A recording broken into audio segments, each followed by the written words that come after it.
the government and these big businesses take out loans, they take grants, they file bankruptcy, they do all these things and restructure and get back up on the horse, right? They do all these things. They take L's every day, but they still go, they pivot and keep it moving. Talking about bankruptcy, a lot of what celebrities do, that's called reallocating assets.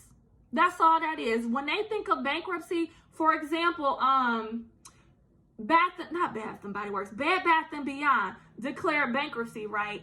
The only reason why they did that is because they was like, oh, the market is shifting, right? The market is shifting and we need to pivot before we lose all of our profits. So let's file bankruptcy.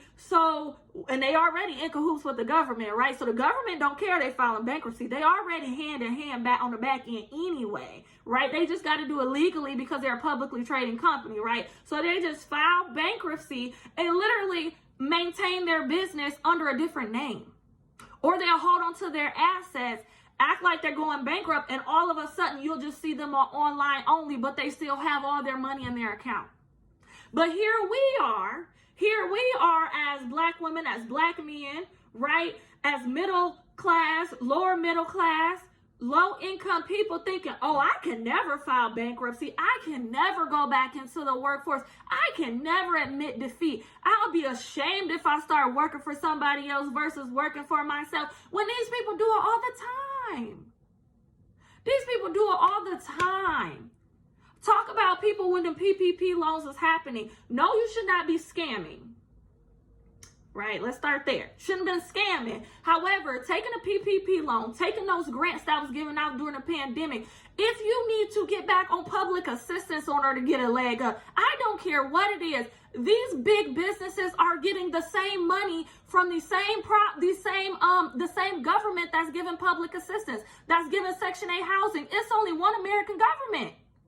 But yet here we are struggling because we don't want to put our pride to the side. And here we are judging each other. Look at her. She done shut down her business. Her business didn't make it. Neither did Wells Fargo. Wells Fargo was just about to go bankrupt.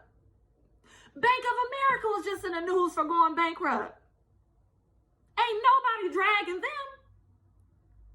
Right? So girl, if you got to pivot and go back into the workplace and then get back out here while your business is generating more income, or if it's a recession and you have a luxury brand or luxury something that people aren't paying for, girl, go get your money.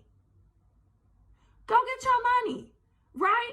It's 2024. We ain't think about nobody else, because one thing's for sure, two things for certain. Ain't nobody came up in this house with me and my husband and said, oh, it's a pandemic, let me help you pay a bill. Ain't nobody knock on the door and say, let me sponsor one of your children for the next 3 years.